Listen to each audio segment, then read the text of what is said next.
ഖത്തറിലെ Hamad medical കോർപ്പറേഷനിലെ medical ഉപകരണ കരാർ അഴിമതി കേസിൽ 7 ഇന്ത്യക്കാർ ഉൾപ്പെടെ 14 പേർക്ക് തടവും പിഴയും. ഹമദ് ആശുപത്രിയിലെ 4 ജീവനക്കാർക്കും കരാർ കമ്പനി ഉടമസ്ഥരും ജീവനക്കാരും ഉൾപ്പെടെ 10 പേർക്കുമാണ് വിചാരണ നടപടികൾക്കൊടുവിൽ ക്രിമിനൽ കോടതി ശിക്ഷ വിധിച്ചത്. ഹമദിലെ ഒരു ഉദ്യോഗസ്ഥനും കരാർ കമ്പനിയിലെ 6 ജീവനക്കാരും ഇന്ത്യക്കാരാണ്. 4 വർഷം മുതൽ 14 വർഷം വരെ തടവാണ് ശിക്ഷ വിധിച്ചത്. മൊത്തം 72.9 കോടി ഖത്തർ റിയാൽ പിഴ ചുമത്തി. കുറ്റാരോപിതരായ 2 പേരെ കോടതി വെറുതെ വിട്ടു. സർക്കാർ ടെൻഡറുകളിൽ അഴിമതി, പൊതുപണത്തിന്റെ ദുരുപയോഗം, വിശ്വാസവഞ്ചന, ഓഫീസ് ദുരുപയോഗം തുടങ്ങിയ കുറ്റങ്ങളാണ് ഇവർക്കെതിരെ ചുമത്തിയത്. ഹമദ് ആശുപത്രി ഉദ്യോഗസ്ഥനായ ഇന്ത്യക്കാരൻ കേസിൽ 4ാം പ്രതിയാണ്. ഇയാൾക്ക് 14 വർഷം തടവും 31.3 കോടി റിയാൽ പിഴയുമാണ് ചുമത്തിയത്.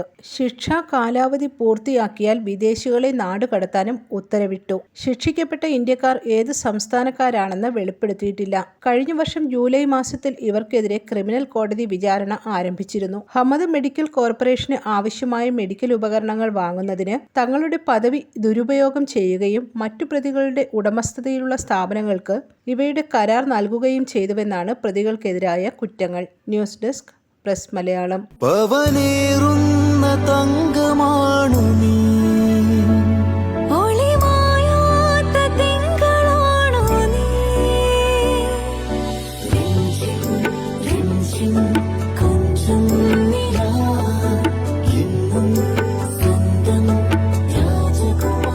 Be a Rajakumari. Rajakumari Gold and Diamonds. The trust of Travancore. Rajakumari.